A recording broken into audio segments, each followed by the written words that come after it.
आपका शरीर, आपका मन, सब कुछ सोया हुआ हो, मगर आप जागे हुए हों। हर दिन आपको मुफ्त में आत्मज्ञान मिलता है जब आप सोने जाते हैं, मगर समस्या यह है कि आप अचेतन हैं। आप अपनी मृत्यु को जीत लेते हैं अगर आप बस नींद में जाते समय जगे रह पाएं।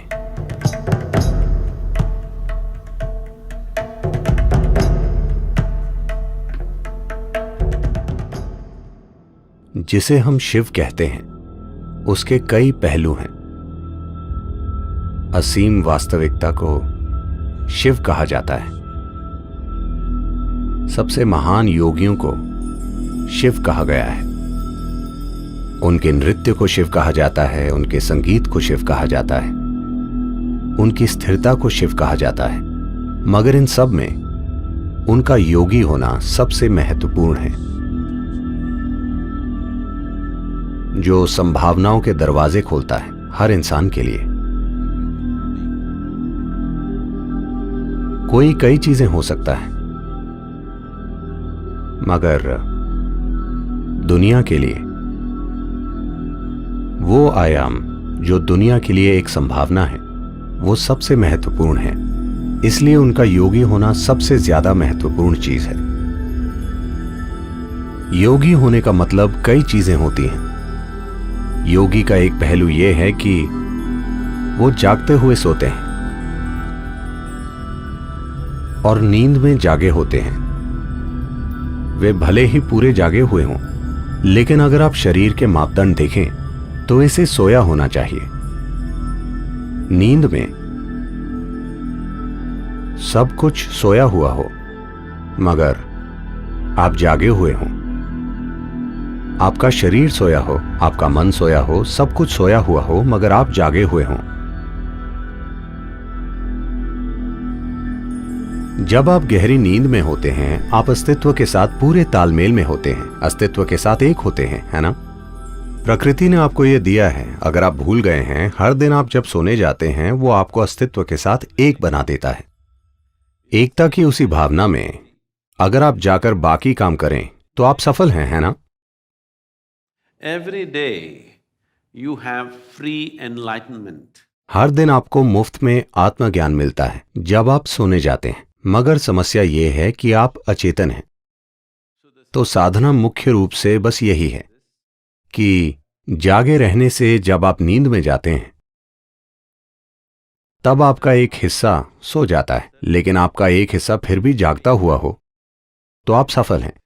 या फिर जब आप जागते हैं, आपका एक हिस्सा सोता ही रहता है, तो भी आप सफल हैं।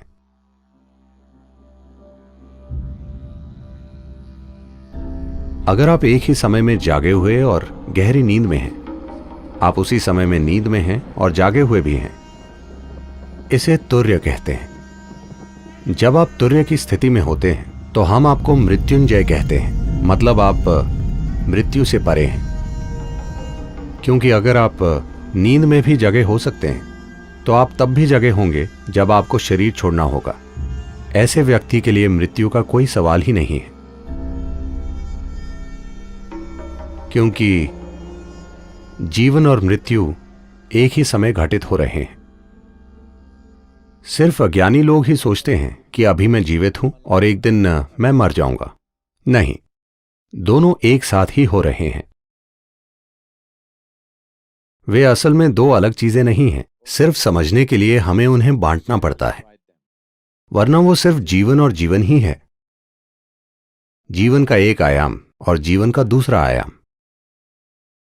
तो इस तरह जीवन के एक आयाम से दूसरे आयाम में जाना एक आसान मार्ग बन जाता है।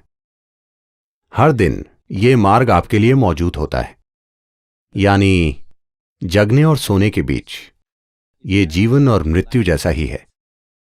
अगर आप जानते हैं कि इस मार्ग का लाभ कैसे उठाएं, अगर आप उस आखिरी पल तक सजग रहते हैं, क्या आप कभी जान पाते हैं कि आप वाकई कब सो गए?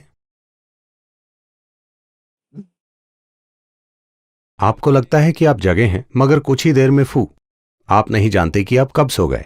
अगर आप उस पल तक खुद को ले गए तो वो मृत्यु के समय चेतन होने जैसा ही है। आप अपनी मृत्यु को जीत लेते हैं अगर आप बस नींद में जाते समय जगे रह पाएं।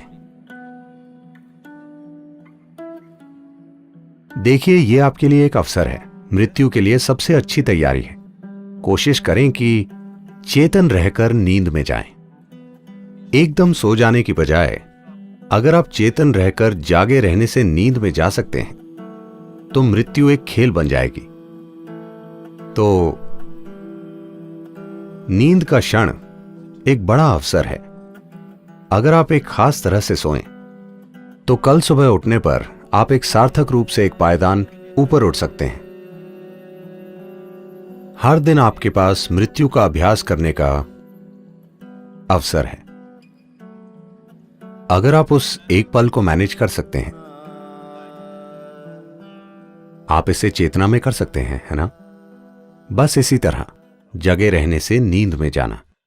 अगर आप इस तरह जा सकते हैं तो बस आप मृत्युंजय हैं, क्योंकि आपके लिए मृत्यु नहीं है।